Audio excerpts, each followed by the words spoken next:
پس از انجام یک سفر 11 روزه فернанд وارен گزارشگری ویژه سازمان ملل متحد در امور اقلیت‌ها در نشست خبریش گفت به بدخشان سفر داشته است و با جامعه شهروندی منطقه صحبت کرده است. او افزود در این صحبت‌ها نگرانی آنها را در برخی مسئله‌ها شنیده است.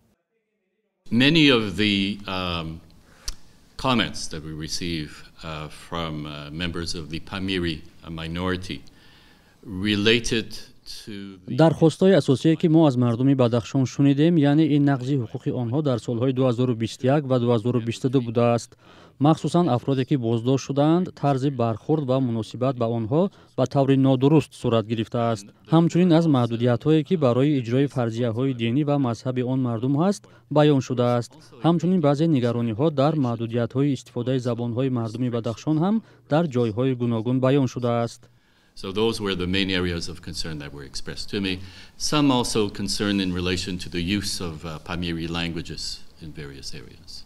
گزارشگری ویژه سازمان ملل متحد در امور کمشماران گفت همچنین از برخی اقلیت‌های تاجیکستان شنیده است که آنها در پارلمان کشور نمایندگان خود را نداشتند.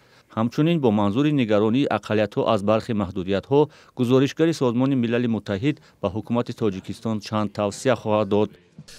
However,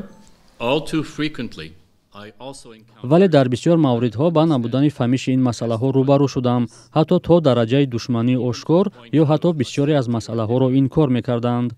مخصوصاً در مورد جامعه جوگی ها استفاده برندگان زبان های ایما و اشاره یعنی آدمان ناشنوا و کروگونگ.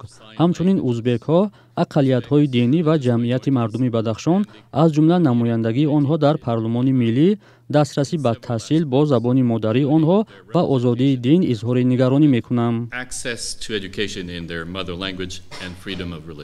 گزارشگری ویژه سازمان ملل متحد در امور کمشماران جزئیات بسیاری مسائل مربوط به اقلیت‌ها را شرح نداد و گفت که خلاصه نهایی خود را ماه مارس سال آینده نشر خواهند کرد. این گزارش را نخست به حکومت تاجیکستان و بعداً به شورای حقوق بشر سازمان ملل متحد پیشنهاد خواهند کرد.